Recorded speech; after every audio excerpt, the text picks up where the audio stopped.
परभणी येथे बंदच्या दरम्यान पोलिसांनी केलेल्या अतिरेकी रानटी कारवाईत अनेक निरपराध नागरिकांवर जाणून बुजून अत्याचार करण्यात आले। सोमनाथ सूर्यवंशी या दलित तरुणाचा कोठडीत पोलिसांनी केलेल्या निर्गुण मारहाणीत मृत्यू झाला। संबंधित पोलीस अधिकाऱ्यांवर तातडीने खुनाचा गुन्हा दाखल करून त्यांना अटक करा।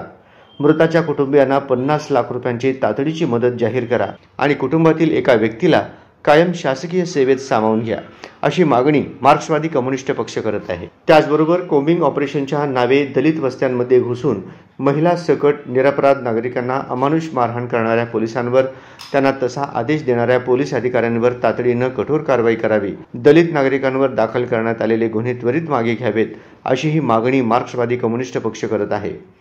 संविधानाच्या प्रतिकृतीची विटंबना आणि नंतर दलितांवर करण्यात आलेल्या पोलीस अत्याचारास परभणीचे जिल्हाधिकारी आणि पोलीस अधीक्षक यांना जबाबदार धरून त्यांच्यावर कडक कायदेशीर कारवाई झाली पाहिजे। भाजप प्रेरित महायुतीचे नव्या पेशवाईचे भ्रष्ट सरकार राज्यात आरूढ झाल्यावर लगेच प्रशासनातील मनुवादी मुजोर झाल्याचेच या घटना निदर्शक आहेत। राज्य शासन आणि प्रशासनाच्या या जातीय वृत्तीचा माकप निषेध करत असून जनतेने रस्त्यावर उतरून संविधानाच्या मार्गाने आपला संताप व्यक्त करावा, असे आवाहन करत आहे।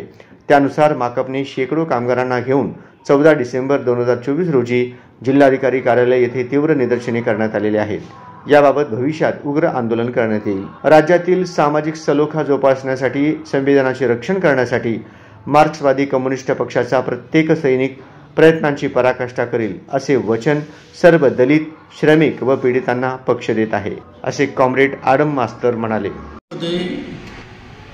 10 डिसेंबरला माते फिरूनी भारतरत्न डॉक्टर बाबासाहेब आंबेडकरच्या घटनेची विटंबना केली, याबद्दल परभणी बंद करण्यात आलं। पण तिथले पोलीस अधीक्षक आणि कलेक्टर यांनी दलित वस्तीमध्ये कोबिंग ऑपरेशन करायला लावलं, निरपराध लोकांना अटक करण्यात लावलं, प्रचंड लाठीमार झाला, वाटेल त्यांना तुरुंगात डाबण्याचा प्रयत्न झाला। पोलीस कस्टडीमध्ये असताना प्रचंड मारहाण करण्यात आली। या मारहाणीमध्ये एक भीमसैनिक, शहीद झालेला सैनिक सोमनाथ सूर्यवंशी हा तरुण पोलीस कस्टडीमध्ये पोलिसांनी मारून त्याचा जीव घेतलेला आहे। याबद्दल महाराष्ट्र शासन आणि त्यांचे पोलीस या सगळ्यांचा मी कडकडीत निषेध करत आहे।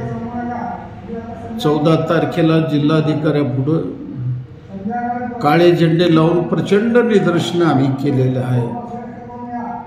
परंतु या नवीन सरकारला मी इशारा देत आहे की तुम्ही जर दलितांचे असे जर जीव घेणार असाल, तुम्ही एका बाजूला हिंदूंना भडकवण्याचा प्रयत्न करता आणि दुसऱ्या बाजूला दलिताला मारण्याचा प्रयत्न करत आहात।